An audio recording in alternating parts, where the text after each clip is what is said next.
Saudações, senhoras e senhores, aqui é Diogo Rafael Moreira do site controversiacatólica.com.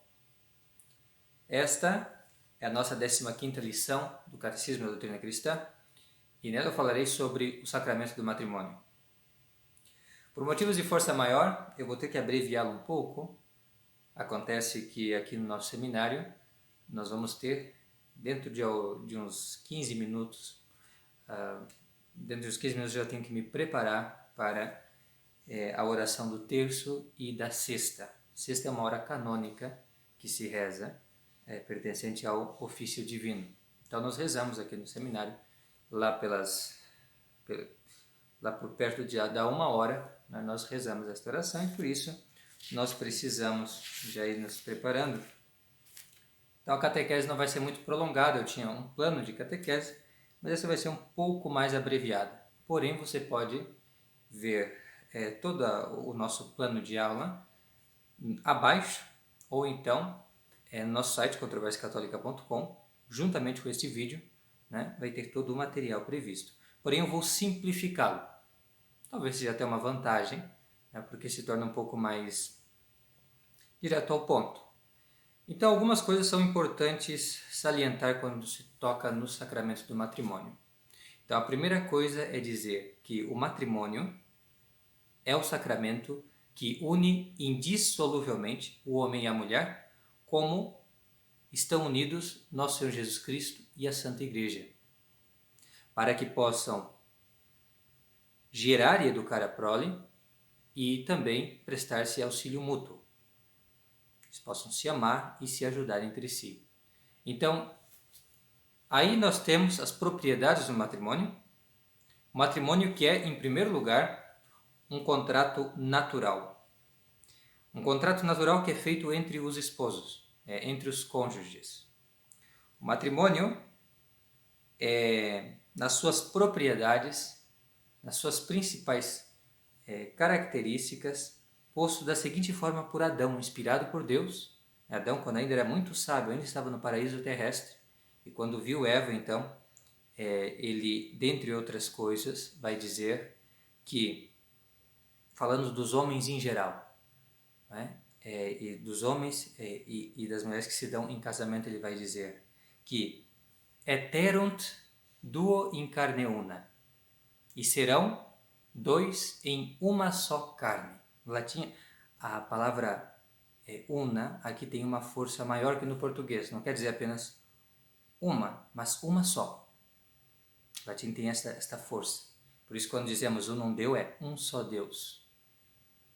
Então, é nesta força que nós temos, ao mesmo tempo, a unidade do matrimônio e a indissolubilidade. E esses são pontos muito importantes. E nós precisamos entender contra o que esses pontos se voltam.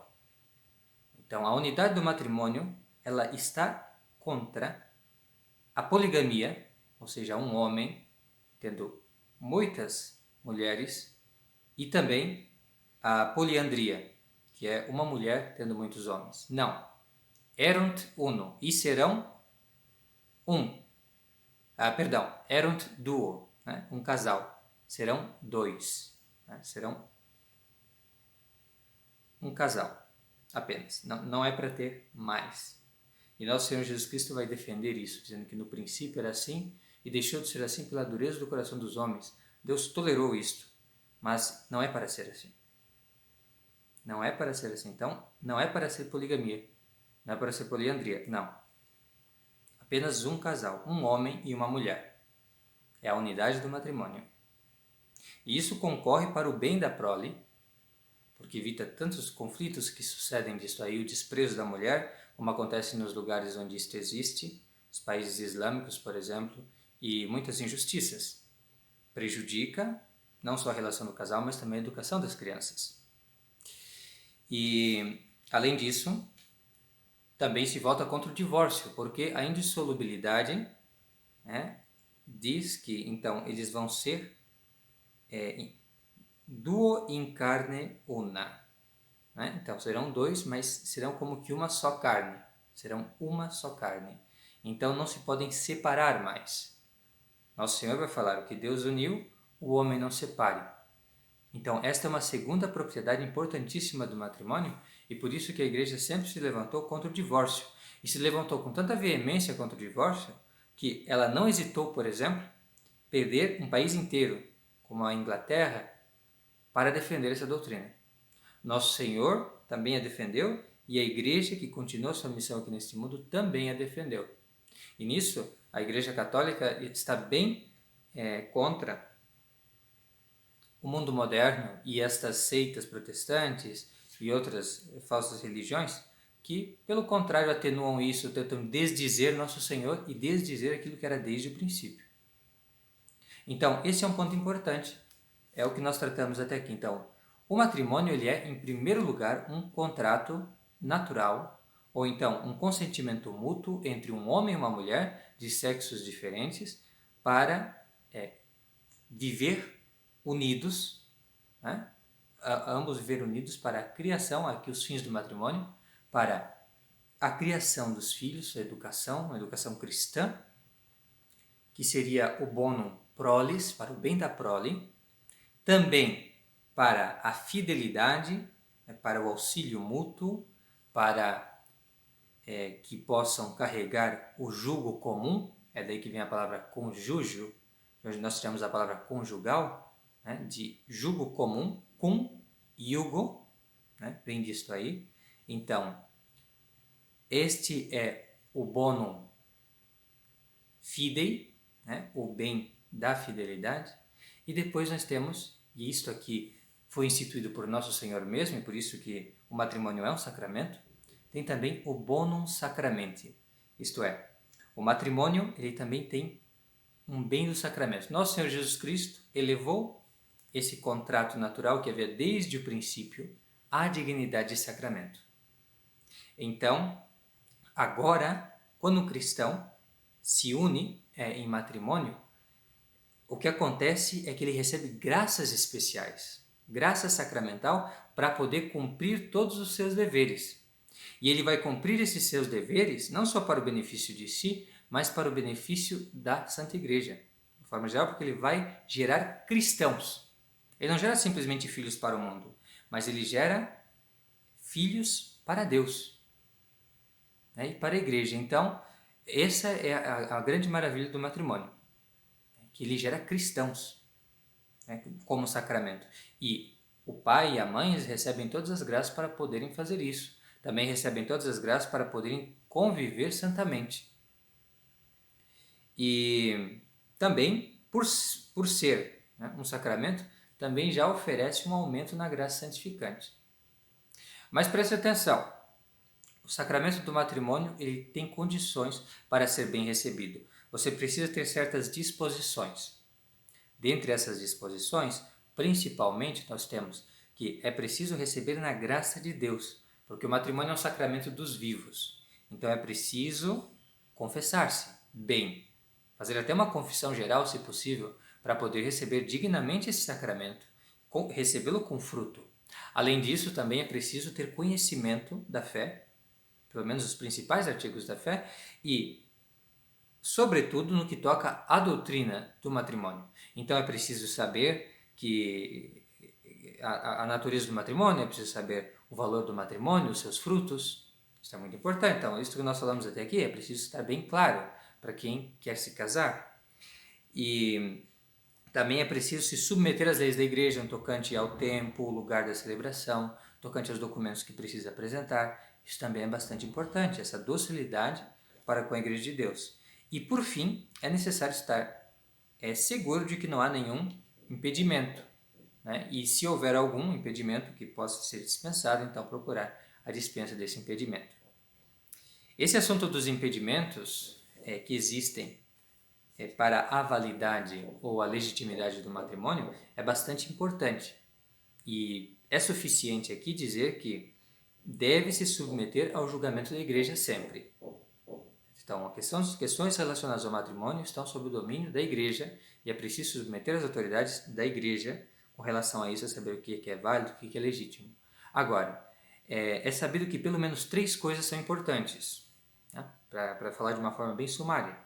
É preciso saber se não há, ou melhor, se as pessoas que vão se unir em matrimônio, contrair matrimônio, elas estão em condições para isso. Elas têm capacidade de receber o sacramento. Isso quer dizer, por exemplo, que elas não podem ter consanguinidade até o 3º grau. Significa que não pode ter feito o voto solene, por exemplo, que é um impedimento sério ao matrimônio. Né? E tem que ter uma certa idade também para casar-se. Isto varia de lugar para lugar, mas é preciso atingir uma certa idade. Então, tem que ter todos esses fatores para poder se unir válida e legitimamente. Além disso, é preciso estar perante um sacerdote que está em nome da igreja e 2 testemunhas, pelo menos. Então, isso também é importante. Tem que ser uma cerimônia pública para acontecer como deve ser o matrimônio. E, por fim, não pode ser algo forçado. A pessoa deve estar indo se casar porque ela quer, de livre e espontânea vontade. Então, não pode ser um ato feito por ameaça. A pessoa está sendo ameaçada pelo pai da noiva, por exemplo. Isso não pode. Nesses casos aí, que eu mencionei de uma forma bem rápida, nós temos um matrimônio inválido. Tá? Então, isso é importante. E um outro caso que é importante salientar também, que é bastante importante, é o matrimônio realizado por um juiz de paz, por um escrivão, por um funcionário do governo, o que é chamado de casamento civil, ele é totalmente inválido. Absolutamente ele não confere, não acontece sacramento nenhum, e a pessoa que faz isso e começa a coabitar com a outra apenas com o casamento civil está em pecado mortal e é tido pela igreja como um pecador público. É um escandaloso, é um estado de vida escandaloso, ofensivo à igreja. E essa pessoa, como disse Nosso Senhor, que não quer ouvir a igreja, deve ser tratado como pagão e publicano. Veja a gravidade do que é somente se servir do casamento civil. Então, prestem atenção nisso. O casamento civil não é suficiente. Ele é importante ter o casamento religioso e o casamento civil por causa das garantias que o casamento civil, no civil, oferece com questões de herança e coisas que tocam ao Estado, mas não faz o sacramento. Então, não adianta, nem antes nem depois do casamento religioso, não tem teor de sacramento. E é ilícito para o cristão e é inválido, não tem validade nenhuma. Então, é preciso casar no religioso. E fazer também o casamento civil, claro, pela questão prática, questão das garantias civis e o reconhecimento do Estado. Está bem? E há tantas belas coisas para dizer, né? Tantas belas imagens também que nós temos sobre o matrimônio. Nós poderíamos falar sobre a igreja a partir do matrimônio, porque Cristo tem a igreja como esposa. Né? Tem como esposo, tem a esposa. Então, a relação de Cristo com a igreja é como a de um casal também. Então, nós podemos falar a partir desse tipo de relação do matrimônio, da igreja e de Nosso Senhor. Né? E aí você vê como estão erradas aquelas seitas protestantes que dizem que igreja não importa. Podem ser várias igrejas, como se Nosso Senhor Jesus Cristo praticasse a poligamia. Isso é algo absurdo, totalmente absurdo, totalmente blasfemo. E eles são assim. Mas isso está totalmente errado. Nosso Senhor Jesus Cristo tem somente uma esposa. Isso nós vemos sobretudo quando nós lemos o Cântico dos Cânticos e percebemos que aquilo se refere totalmente, como sempre interpretou a igreja, à relação de Nosso Senhor com a igreja. E nós poderíamos falar também do matrimônio, né? De como deve ser um matrimônio, a partir da igreja. Assim como a igreja é com Cristo, como Cristo é com a igreja, assim deve ser também um matrimônio ideal. Então é muito bela esta parte da doutrina, poderíamos desenvolver, quem sabe em outra oportunidade. E além disso, nós podemos ver também aquele grande milagre que nosso Senhor Jesus Cristo fez nas bodas de Caná, onde ele converte a água em vinho. E aí nós temos uma imagem do que ele fez com o matrimônio, que era algo abençoado por Deus, bom, naturalmente bom, útil, já desde o Éden foi instituído, estabelecido por Deus, nosso Senhor, desde sempre, para ser um casal, para ser indissolúvel, sim, mas nosso Senhor Jesus Cristo ainda dá a abundância da sua graça, o vinho, símbolo da nova aliança, dos sacramentos estabelecidos por ele, A graça de nosso Senhor Jesus Cristo, que agora vai acompanhar o casal cristão. Também nos leva a refletir, por exemplo, dentre outras coisas, sobre como que pode ser que hajam tantos casais totalmente desastrados e que não são capazes de fazer isso, de educar cristamente, não são capazes de viver uma vida pacífica entre si. Como que isso é possível? Bom, receberam muito mal o sacramento do matrimônio. Receberam sem as disposições que nós falamos aqui.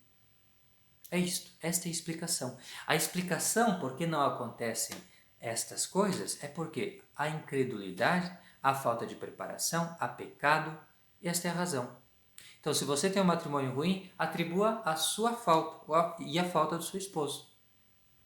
E agora cabe a vocês se converterem e pedirem a Deus misericórdia, para que agora possam ter essa graça da sua bondade, pela misericórdia divina somente, porque quando a graça estava ali, não foi aproveitada. Muito importante isso. E para terminar, essa palavra aqui é muito importante, agora preste atenção.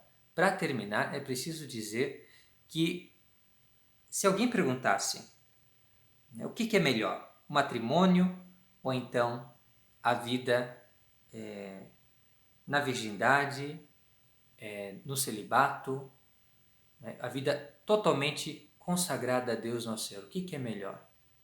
Então, nós temos que responder sem hesitação. Todos nós, sem hesitação, a uma só voz, temos que responder, sem dúvida alguma, faz bem quem se casa, como São Paulo disse na Carta aos Coríntios. Faz bem quem se casa, mas quem não se casa faz melhor. Sim, senhores, nós estamos numa época bastante laica, que incentiva bastante a vida no século. Mas não é assim. A Igreja sempre exaltou a virgindade, sempre exaltou uma vida totalmente consagrada a Deus. E por isso mesmo que nós vemos que os padres, por exemplo, dizem, é verdade, o matrimônio é bom, mas é uma coisa humana. Enquanto que a virgindade é algo angelical. Já nesse mundo, uma vida angelical. É verdade, o matrimônio é conforme a natureza, porém a vida consagrada a Deus é sobrenatural, é algo sobrenatural, é algo que está totalmente nas mãos de Deus. E enquanto o matrimônio ele é um símbolo da união entre Cristo e a Igreja, aquele que se consagra a Deus, ele já é isto. Ele já é um espírito com Deus. Ele já é, de certa forma, aquilo que nós seremos no céu. Ele já goza desta unidade com Deus, tem somente a Deus, só serve a Deus, e assim que será no céu, ele já nos mostra o caminho do céu, pela sua vida consagrada a Deus. E por fim, não só o matrimônio é inferior à virgindade, mas também até mesmo a própria viuvez. São Paulo também fala isso na sua carta aos Coríntios, porém, os padres da Igreja também veem isso quando interpretam aquela passagem onde se fala que nosso Senhor Jesus Cristo, ou melhor, o semeador, ele vai semear e cai em diferentes solos. E quando cai no solo bom, então acontece que a semente ela pode dar 30 por 1, 60 por 1 ou então 100 por 1. 30 por 1, 60 por 1 ou 100 por 1. E o que isso significa? Bem, o 100 por 1 é a virgindade. O 60 por 1 é a viuvez. A pessoa que foi casada e depois permanece. Depois que morre o seu cônjuge, ela continua, ela guarda a castidade e não contrai um outro matrimônio. Então a viuvez 60 e o matrimônio 30. Não queremos dizer aqui que o matrimônio deve ser desprezado, mas queremos dizer sim que a virgindade deve ser mais estimada, deve ser superestimada, deve ser estimada a mais. Nós devemos desejar. E um casal cristão, ele deve querer que os filhos se tornem, se for a vocação de Deus, consagrados a Deus, sacerdotes ou religiosos. Isso deve ser normal para um casal cristão que queira dar à igreja esse tipo de pessoa. Normal. Não ficar pensando em ambições mundanas, mas sobretudo que se consagre a Deus. Claro, é bom que viva em santo matrimônio, mas ainda melhor que resolva consagrar-se totalmente a Deus. Então, penso que tratamos já dos principais pontos desta matéria. Agradeço pela atenção. Peço também que faça a leitura aqui do nosso... que nós vamos transcrever, inclusive, as nossas anotações sobre a doutrina cristã a respeito do matrimônio. E se tiver alguma dúvida, provavelmente vão aparecer dúvidas, essa é uma matéria bastante delicada, pode colocar ou em público, ou então, talvez, seria até melhor, no contato do site em privado, certo? Porque são assuntos que é melhor ter certa descrição. Ou então, você pode também falar pela página do Facebook, no inbox do Controvérsia Católica no Facebook. Está bem? Muito obrigado, fique com Deus e até a próxima. Tchau, tchau.